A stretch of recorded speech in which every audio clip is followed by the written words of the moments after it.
கட்டுற கம்பில இருந்து அடிக்கிற ஆணி வரைக்கும் எல்லாம் குவாலிட்டியா இருக்கணும்ல. பிரகாஷ் போன்றவர்களுக்காகவே ஜிபிஆரின் டிஎம்டி கம்பிகள். சென்னையில் கடந்த 14 நாட்களில் மட்டும் 66 குற்றவாளிகள் குண்டர் தடுப்பு காவல் சட்டத்தில் சிறையில் அடைக்கப்பட்டுள்ளதாக பெருநகர காவல்துறை தெரிவித்துள்ளது.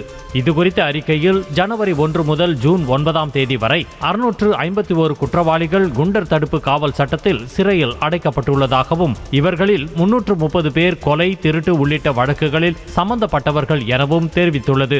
மேலும் பொது அமைதிக்கு பங்கம் விளைவிக்கும் நபர்கள், கொலை முயற்சி, திருட்டு குற்றங்களில் ஈடுபடும் நபர்கள், கட்ட பஞ்சாயத்து செய்து பணம் பறித்தல் மற்றும் போதைப் பொருட்களை பதுக்கி வைத்து விற்பவர்கள் உட்பட சட்டவிரோத செயல்களில் ஈடுபடும் நபர்களை தொடர்ந்து கண்காணித்து நடவடிக்கை எடுக்கப்படும் எனவும் தெரிவித்துள்ளது. செங்கல்ல இருந்து சுண்ணாம்பு வரைக்கும் கஸ்டமருக்கு நாம தானே கேரண்டி. கான்ட்ராக்டர் குமார் மாதிரி ஆளுங்களுக்கு தான் ஜிபிஆரின் டிஎம்டி கம்பிகள். செய்திகளை உடனுக்குடனும் துல்லியமாகவும் தெரிந்து கொள்ள சப்ஸ்கிரைப் பண்ணுங்க.